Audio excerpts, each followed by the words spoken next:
The Joy Behar Show, every night, 10 Eastern, on HLN. Are you feuding with Howard Stern? No, not at all. I was on last time. What's that about? What's that question about? Somebody, I haven't been on Stern in a few years. I go on Opie and Anthony now. I go on every radio station on the planet, but I haven't been on Stern in a couple of years, and that's only because the last time I was on, I was promoting An Evening with Kevin Smith, a DVD I did.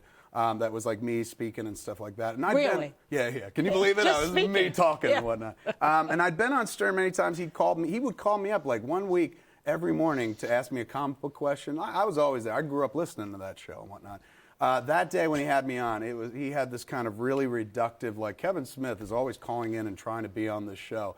That broke my heart. I was like, I've never once called this show asking to be on it, with the exception of this time to promote this DVD. And at that point, I was just like, you feel weird. Like you're going over some dude's house who's the popular kid, and then when you're there with him alone in the room, he's nice to you, but then when other people are looking, he's like, look at the fat guy. The fat guy's a loser, everybody, right? Well, he's I like like that. to go to Opie and Anthony, and you can literally sit there, and those dudes are like, take the ball, dude, tell stories. Like, we talk all the time. You talk. Tell your stories. And I see. So for me, I'd much rather go a place where they share the ball, and they're not going to make you feel bad. Like, just to get on the show, you have to run a gauntlet of insults, and it's like, I'm too old for that. You know? see. And there are people who are willing to talk to me who don't want to insult me I either. see. So I'm not mad at them, but I'm just like, at this point. And then I tried to get on this week because I was in town, and a lot of people on Twitter were like, go on Stern, go on Stern. And it had been like 6-7 years. So I was like, you know what? I'm here in town.